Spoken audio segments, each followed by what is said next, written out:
anime, right? Variety shows, game shows, uh, comedy variety, rakugo, 15-minute dramas, 15-minute shows, little things like this. I would watch those shows. So if you told me you watched Godzilla minus one for the Japanese drama, as good as this is okay, but do not watch this with English dub voice actors. Please do not. Please do not.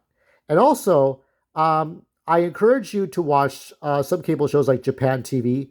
Aibo is like one of the best crime dramas, and it has been the longest running crime drama. Aibo. Let's see if I can find an image for that. Life is a game, you take a stand and play your hand, and you just might win. You never know. This is Aibo, Tokyo Detective Duo, 22 seasons. They've been around for a long time. The first like miniseries was in 2000, and then they started again in 2002, and now they're still on the air. I Teruaki Yasufumi-san came back after a long hiatus. He came back. Some actors returned, some actors left. They have been there forever. So if you're talking about like what shows, I mean, this is one of the longest running shows ever. So I do know my Japanese dramas. There's also period pieces that take place in the Edo period and the Meiji period. There's so many Japanese dramas and shows. Actors like uh, Kitagawa Keiko Kitagawa, or uh, what's his name, Jun Matsumoto, right? Different actors. You can find them. There's so many shows. Ties of Shooting Star was a good crime drama about a bunch of kids who had to find their parents' murderer, and it was sad, but it was a little moving. And this one kind of touches on these kinds of things. Okay, but that first half of the movie, where you have a guy who didn't really fly a plane, was a coward, and didn't do much during World War II. He didn't even shoot at Godzilla. Godzilla was about, oh, I don't know, when he was about 20 feet tall. Because Godzilla in the beginning of this was like 20, like not even 20 feet. He was like 50 feet tall. He wasn't even super tall yet. Because the Godzilla we see is like almost 200 feet tall, right? At the end of this movie, he keeps growing and growing. At the beginning of this, he is like just 50 feet tall, and the guy doesn't shoot him, right? Later on, he comes home from World War II. He finds a woman who's running away from, I don't know what if she was stealing, but she had a baby. The mother of the baby left the baby in her care, so she's raising this baby. So this family came together by accident, and the guy who was a coward, the main character, he decides to just take a job looking for water mines, dangerous mines in the ocean left over from World War II. They're just mine detectors, minesweepers, right? Playing minesweeper, and that's his life until comes back.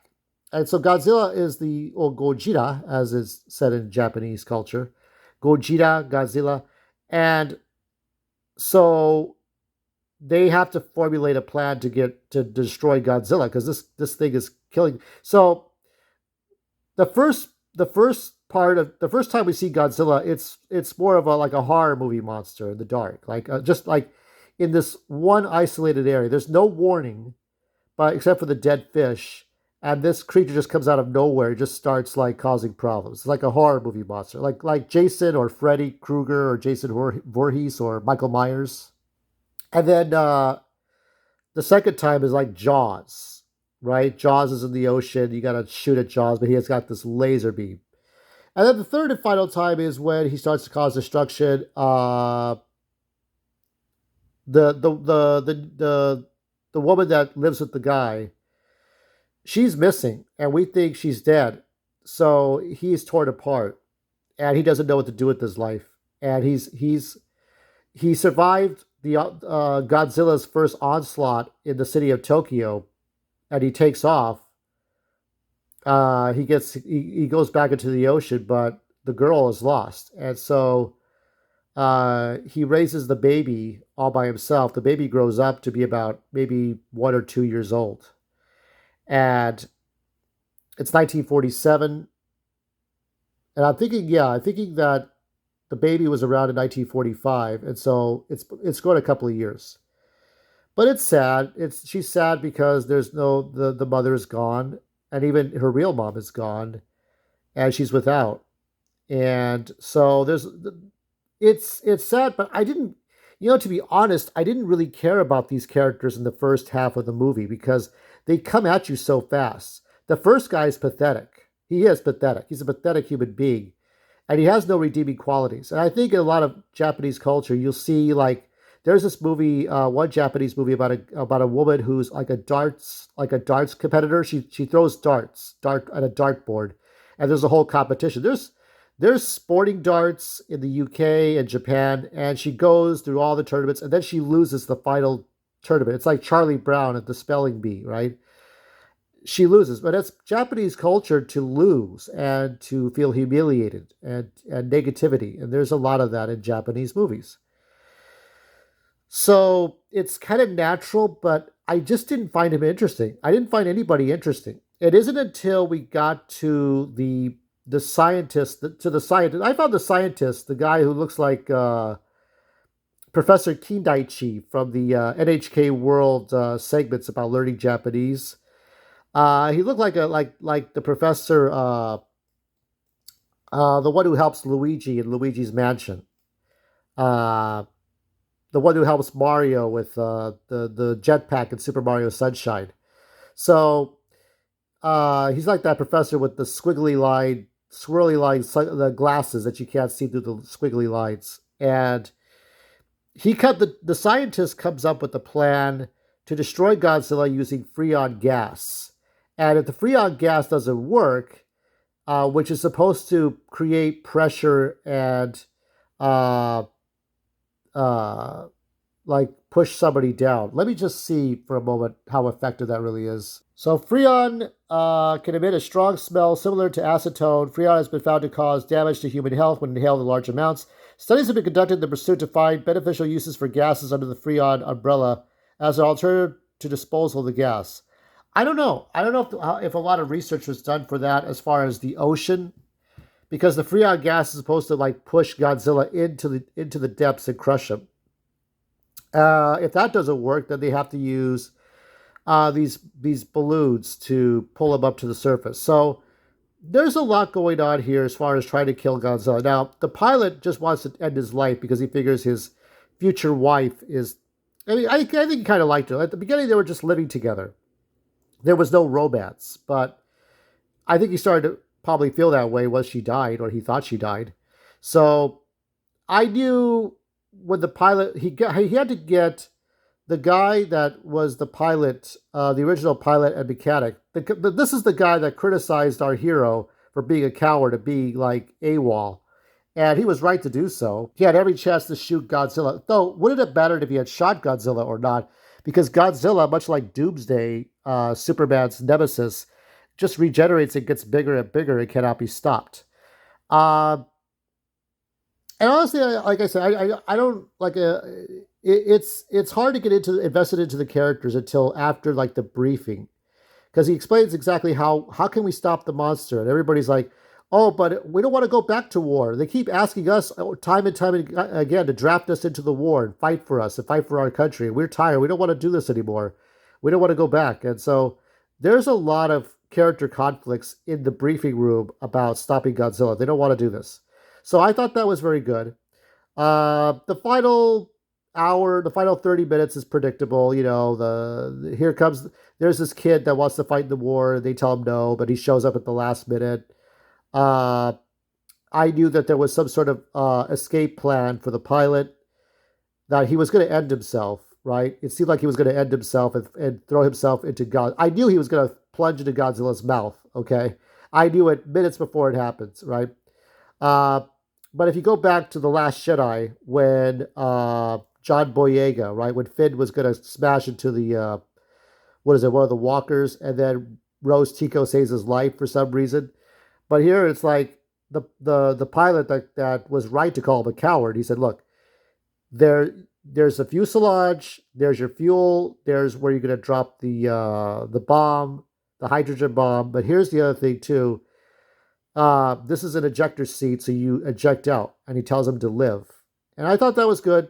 Uh, and so he does live, and then they find out the care. I think his one of his relatives, his sister, takes care of the baby, right? The family.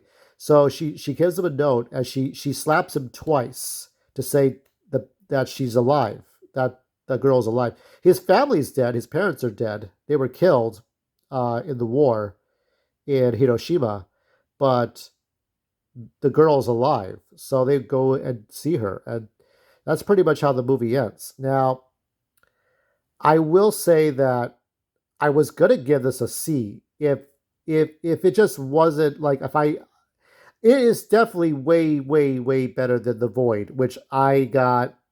I didn't get people attacking me, but people said, "Oh, they love The Void." Let me tell you something. If you like The Void more than Godzilla Minus One, something wrong with you. Okay, something's wrong with you.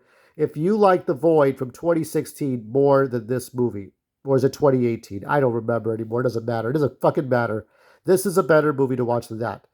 But if I had to be honest, if you're asking me what my favorite Godzilla movie is of all time, well, look no further than Godzilla, King of the Monsters, which I'll give this one an A+. I like it. Ken Watanabe's sacrifice and all these monsters, right? And even at the end, when all the monsters, I don't know if that's King Kong. It looks like King Kong a little bit, doesn't it? Looks like it. All the monsters submit to Godzilla at the end of this movie. That is something I've never really seen before. So many great things are happening. You had a balance of the monsters and you had a balance of the humans. So really, that's my favorite Godzilla movie of all time. But now it is time to give a score. You know it is time to give a score. Um, and I think that I have weighed the positives and negatives. I'm gonna tell you right now, a little spoiler before the spoiler. I'm not gonna love it as much as you all. You will think this is the greatest Godzilla movie of all time. And to be fair, some of you might be a bit short-sighted because we've seen so many quote-unquote woke things that will like anything that's great, But I think on its own, it's fine. It's very good, but I like King of the Monsters more.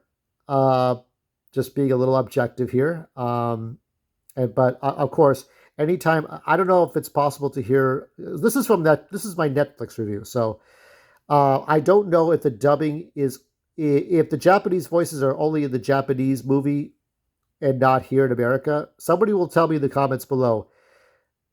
Are all the American versions, accessible versions, only have the American dubbing Japanese voices? Does anybody know? Can we turn off the damn dubbing? I don't know. Somebody will tell me. I don't know what the settings were.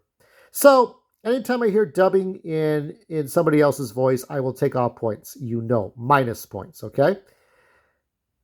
So it's Godzilla minus a couple of things, but in the end, my score will be for this movie a solid B because I wanted to give it a solid B. I think that it's very, very good. I mean, I would probably rank the Matthew Broderick one below that. The 1954 Godzilla is the best. I think there was you had Raymond Burr, Perry Mason. He was in that one. I think he was in the 85 version, was he not? I distinctly remember seeing a picture of him in that one. And then there were other ones where you had like the funny kid, and you had like Baby Godzilla. And it was like a campy 60s movie. You had Godzilla 2000. You had Mecha Godzilla, but there's so much out there. But I think that King of the Monsters was my really all-time favorite. And even the fact that it's not set in Japan, but it's like it's a Godzilla sequel that was worth it, and everything else in America was just shit. The other stuff that they've been making, Warner Brothers, shit. Okay, don't worry about those ones. Just worry about this movie and King of the Monsters, and that's all you have to do.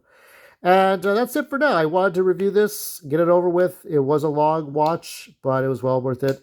More videos to come, more Sunny Spawn storytelling. The reason why I started my YouTube channel, besides speaking my mind, and other content. Stay tuned for all that. I like it when you visit, but I love it when you return.